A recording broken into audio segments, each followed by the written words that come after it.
Welcome to my dear students in extra English class. In previous video, I taught you the Indian civilization and culture by Mahatma Gandhi. इसके पहले जो मैंने video दिया था उसमें मैंने महात्मा गांधी के द्वारा रचित इंडियन सिविलाइजेशन एंड कल्चर के बारे में प्रकाश डाला था और वो चैप्टर फिनिश नहीं हुआ था, कुछ पॉइंट्स बच गए थे और आज मैं उस पॉइंट्स को क्लियर करने जा रहा हूँ. तो ये 6th पॉइंट्स हैं, bad effects of modern civilization या मॉडर्नाइजेशन. महात्मा गांधी ने इस चैप्टर में सिविलाइजेशन के बारे में विस्तृत चर्चा की है और उनका कहना है कि bad effects of modern civilization. Our civilization is very strong and the base of our civilization is solid also, and it is better than any other civilizations in the world. यह संसार में सभी दूसरे civilization से बहुत ही बेहतर है. अब ये महात्मा गांधी बता रहे हैं कि किस तरह से मॉडर्नाइजेशन का बैड इफ़ेक्ट सिविलाइजेशन पर पड़ा है. तो modernization, the countries which adopted the policy of modernization or modern culture have lost their essence. मतलब जिस भी कंट्री ने मॉडर्नाइजेशन को अपनाया, क्या हुआ, उसका परिणाम क्या हुआ कि उन्होंने अपनी सभ्यता को बर्बाद कर दिया, सभ्यता को खो दिया. इसके उदाहरण हैं जैसे कि Babylonian civilization, Egyptian civilization, Roman civilization, Persian civilization, all were destroyed due to modernization. और इस मॉडर्नाइजेशन के चलते ही इन सारी सभ्यताओं का अंत हो गया. तो अब मॉडर्नाइजेशन का ये बैड इफेक्ट हुआ. अब फिर 7th पॉइंट है material and spiritual lines. Mahatma Gandhi described on the point material and spiritual lines. Mahatma Gandhi के अनुसार किया है कि हम भौतिकवादी आस्था में, भौतिकवादी जीवन में जीते हैं, यानी जो भी भौतिकवादी जीवन में जीते हैं उनका देश, उस देश का सिविलाइजेशन समाप्त हो जाता है. और हमारा सिविलाइजेशन जो है, our civilization is based on spiritual line. हमारी सभ्यता जो है स्पिरिचुअल लाइन यानी नैतिकता पर टिकी हुई है. और यही कारण है कि इसका जो है ड्यूरेशन बहुत ज़्यादा लंबा है. और जबकि दूसरे देशों की सभ्यता समाप्त हो गई है, लेकिन अभी भी हमारे देश की सभ्यता बरकरार बनी हुई है. अब आगे की ओर बढ़ें. Plain living and high thinking.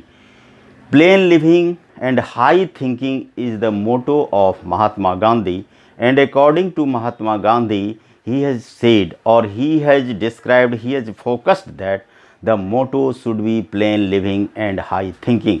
मतलब कि हमारा मोटो जो होना चाहिए वो सादा जीवन और उच्च विचार का होना चाहिए, क्योंकि ये plane living and high thinking जो है it promotes containment and real happiness. इससे क्या होता है कि हमारे जीवन में संतुष्टि आती है और सुख का ये कारण बन जाता है. इसलिए महात्मा गांधी कहते हैं कि हमारे जीवन में क्या होना चाहिए, ये रियल हैप्पीनेस भी होना चाहिए और कंटेंटमेंट भी होना चाहिए, यानी संतुष्टि होनी चाहिए, क्योंकि संतुष्टि ही हमारे जीवन का आधार है. अगर हम संतुष्टि पूर्वक कोई काम करते हैं तो ये इसमें हमें मेंटल पीस मिलती है और काम को हम आगे बढ़ाने में सक्षम हो सकते हैं. अब ये है कि इसके बाद फिर गांधी जी कहते हैं कि ये जो मोटो है, ये plane living and high thinking का, इसके बल पर हम कुछ भी प्राप्त कर सकते हैं. और सीधी बात ये है कि आदमी को ये भी होना चाहिए फिजिकल एंड कल्चरल सर्कमस्टांसेस के अनुसार अपने जीवन को आगे बढ़ाना चाहिए. A man should enhance his life on the basis of और on the ground of physical and cultural circumstances. और महात्मा गांधी ने साथ साथ ये भी कहा है कि यदि हम ट्रू पेट्रियोट बनना चाहते हैं, if we want to be true patriot then we should serve the humanity, और हमें ह्यूमैनिटी मानवता की सेवा करनी चाहिए।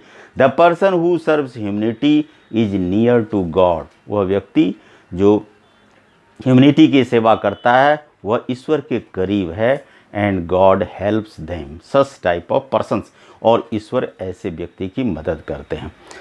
अब हम एक बार इसका पूरे का हिंदी अनुवाद कर देते हैं, क्योंकि इसमें बहुत सारे ऐसे बच्चे हैं जो कि इंग्लिश समझने में थोड़े सक्षम अपने आप को नहीं पाते हैं, और मैं इसका पूरी तरह से हिंदी अनुवाद कर रहा हूँ। अब देखा जाए कि सबसे पहले अब फिर शुरुआती पॉइंट्स पर आया जाए कि इस एसे के लेखक महात्मा गांधी हैं। Indian civilisation and culture. Mahatma Gandhi एक बहुत ही महान पुरुष थे, और वो भारत की बगिया में एक सुंदर फूल की तरह थे। इस एसे में महात्मा गांधी ने, यानी इस निबंध में महात्मा गांधी ने हमारे सिविलाइजेशन के इम्पोर्टेंट को दर्शाया है। हमारे सिविलाइजेशन के इम्पोर्टेंट को दर्शाया कि हमारा सिविलाइजेशन जो है बहुत ही इम्पोर्टेंट है, और इसकी तुलना में कोई भी दूसरे देश का सिविलाइजेशन नहीं है। महात्मा गांधी के अनुसार कि वह चीज़ जिसका बेस मजबूत होता है, आधार मजबूत होता है, बहुत दिनों तक टिकाऊ होता है, और इतिहास इसका गवाह है कि जिस भी देश का बेस मजबूत नहीं रहा है उसकी सभ्यता बहुत ही जल्दी नष्ट हो गई है। जैसे कि यूरोप की सभ्यता, इजिप्ट की सभ्यता, पर्सिया की सभ्यता, ये सब सारे नष्ट हो गए क्योंकि इनके आधार उतने मजबूत नहीं थे। फिर महात्मा गांधी कहते हैं कि हमारी सभ्यता जो है दूसरे देश की सभ्यता से बहुत ही बेहतर है, क्योंकि हमारी सभ्यता जो प्योर है और ये सॉलिड बेस पर खड़ी है, जिसके चलते यह हमारी सभ्यता जो है और देशों की सभ्यता से बहुत ही बेहतर है। अब ये दूसरा पॉइंट हुआ, और इसके बाद महात्मा गांधी 3 एग्जाम्पल भी देते हैं अपनी सभ्यता संस्कृति को की पुष्टिकरण के लिए। 3 एग्जाम्पल देते हैं। सबसे पहले वो बताते हैं कि mind is like a restless bird, मतलब कि हमारा जीवन जो है एक बेचैन पक्षी की तरह है। हमारा मन एक बेचैन पक्षी की तरह है। जिस तरह से कि एक पक्षी दिन भर दाना चुगता है, दाने को खाता है, फिर भी वो संतुष्ट नज़र नहीं आता है, ठीक उसी तरह से हमारा मन है कि हमारा मन ऐसा होता है कि बार बार मिलने के बावजूद भी उसे संतुष्टि नहीं मिलती है। यानी एक हमारा मन का जो नेचर है वही, एक पक्षी का जो नेचर है वही हमारे मन का नेचर है। उसके बाद फिर महात्मा गांधी दूसरा एग्जाम्पल देते हुए कहते हैं कि हमारी जो सभ्यता है उसको मैंने अनुभव की कसौटी पर कस के देखा है और उसको मैंने सही पाया है।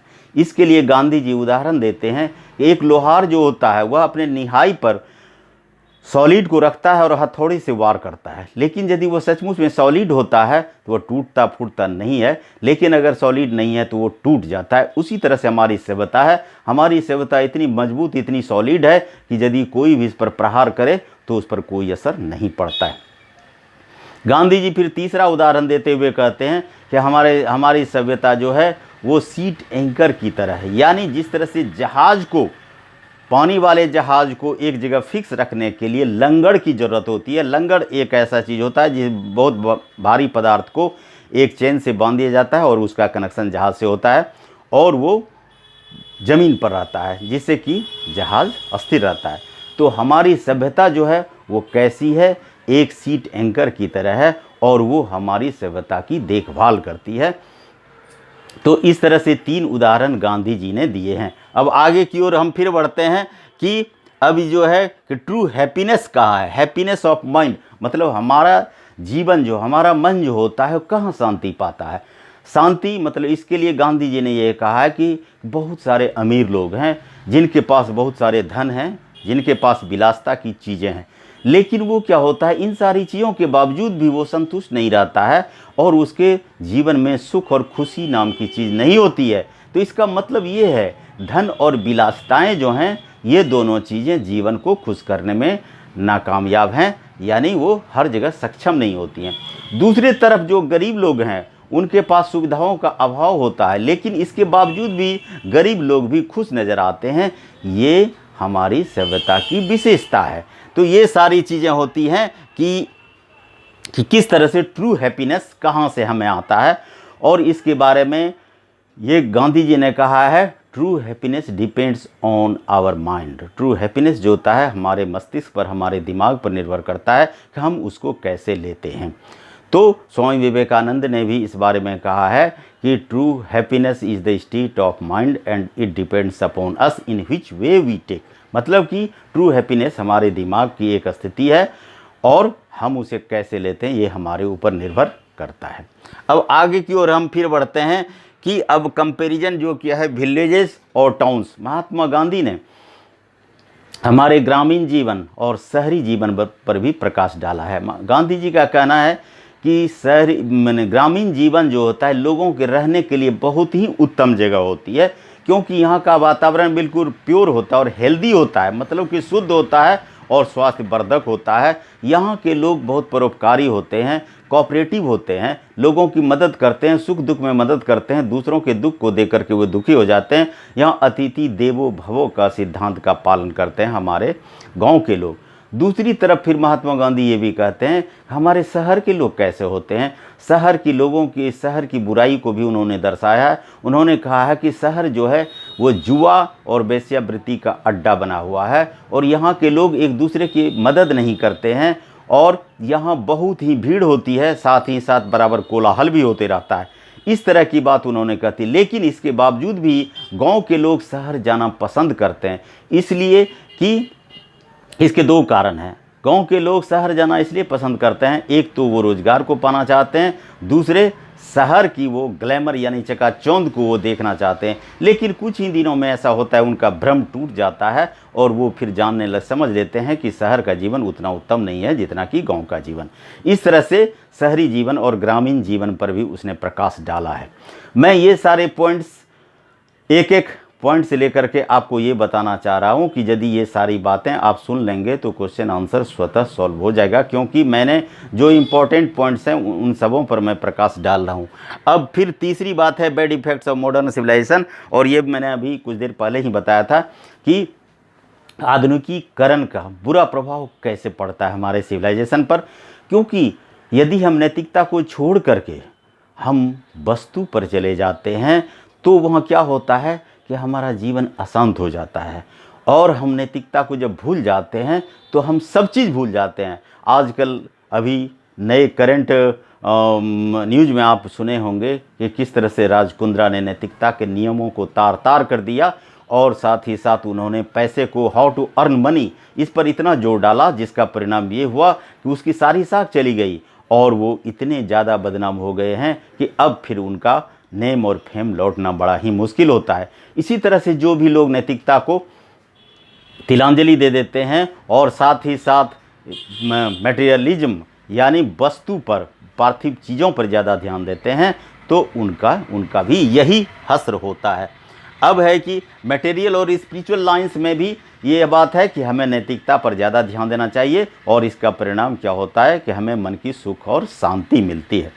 अब लास्ट पॉइंट फिर क्या है कि plane living and high thinking, मतलब कि महात्मा गांधी का विचार है कि हमारा मोटो जो है, हमारे जीवन का लक्ष्य जो है वह क्या होना चाहिए, सादा जीवन, उच्च विचार होना चाहिए। यह नियम बहुत पहले से ही आ रहा है, हम लोगों की नज़र में है और जो इस नियम का पालन करते हैं वो सचमुच में जीवन का सही आनंद लेते हैं, क्योंकि सच्चा सुख और सच्ची खुशी उनको तभी मिलती है क्योंकि वो लोभ उनके दिल में नहीं रहता है। लेकिन इसका मतलब ये नहीं है कि जो कुछ भी हमारे पास है उसी में हम बिल्कुल संतुष्ट हो जाएं, आगे का कर्म ना करें। हमें कर्म के पथ पर बढ़ते रहना है। और कुछ ऐसे भी संत कह गए हैं कि अजगर करे न चाकरी, पंछी करे न काम, दास मलुका कह गए सबके दाता राम।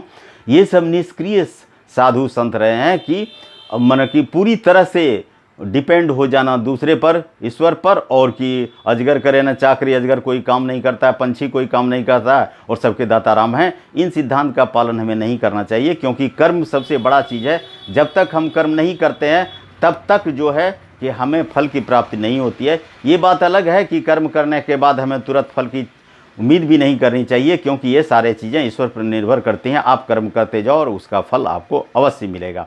और साथ ही साथ प्लेन लिविंग का मतलब यह है कि यह हमारे जीवन में संतुष्टि को लाता है और वास्तविक खुशी को लाता है।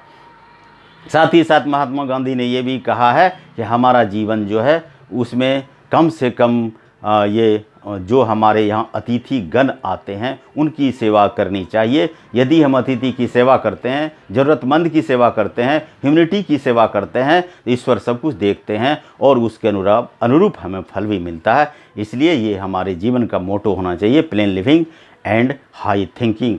और जब हम ह्यूमैनिटी की सेवा करते हैं, इसका मतलब हम स्वयं गॉड की सेवा करते हैं और ईश्वर हमें उसका फल ज़रूर देंगे। अब इस तरह से इस लेसन का अंत हो गया। Okay, thank you, have a nice day.